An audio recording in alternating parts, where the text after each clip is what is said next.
Hey guys, I'm an intern from Simmi Foundation and we work towards the benefit of mankind. Current aim is education for all.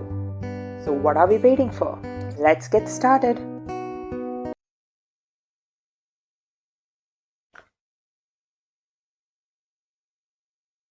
In this session, we shall look at the quantum mechanical model of an atom. So, in order to understand this quantum mechanical model of an atom, we need to first understand the basic definition of the word quantum mechanics. So, according to the definition of quantum mechanics, it is the branch of science that takes into account the dual behavior of matter. And this branch of science, that is quantum mechanics, was first developed independently by Heisenberg and Schrödinger.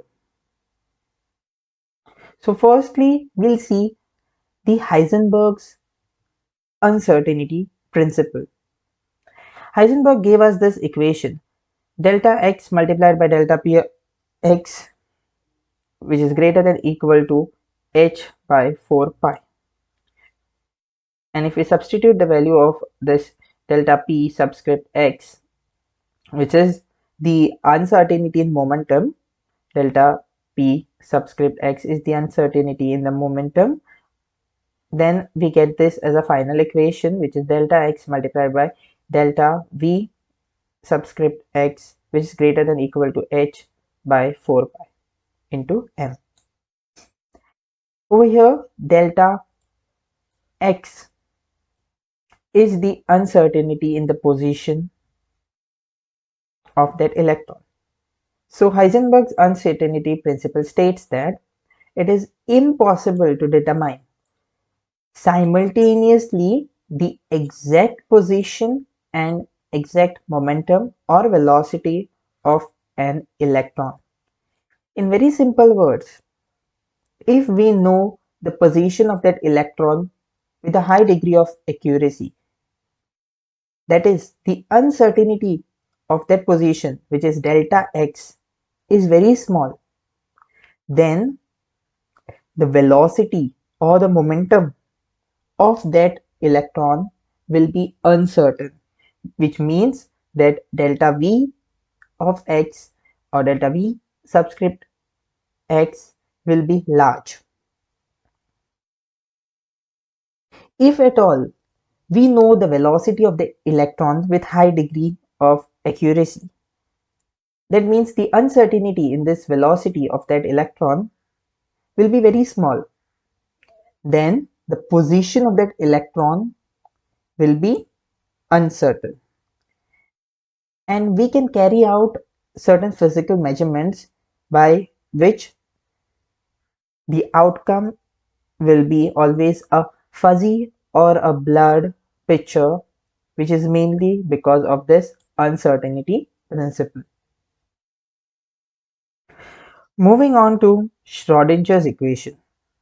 Schrodinger's equation has these following components. H is the Hamiltonian operator, E is the energy, and this is the wave function.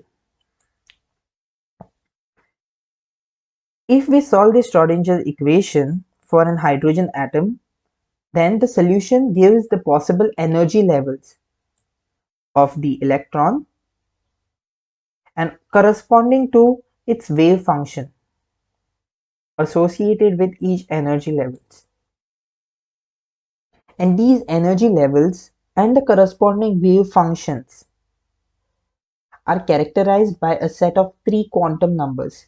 Namely, they are principal quantum number denoted by n, azimuthal quantum number denoted by L, and lastly magnetic quantum number denoted by m subscript L.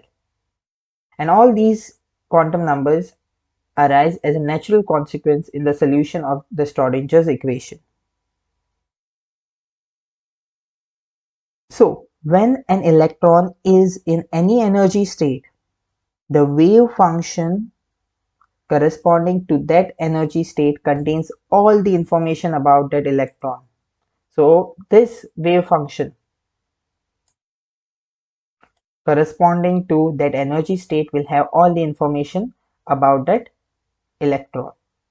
And this wave function of a hydrogen or hydrogen-like species with one electron is called as atomic orbital. So this wave function will give the velocity, position, and all the other various factors required for an electron. Basically, it contains all the information. In our next, which is the last session, which will be the last session, we will look into how the atomic orbitals are being filled and what are these atomic orbitals exactly. Thank you very much for listening to me patiently, and please stay tuned for more such videos. Once again, thank you.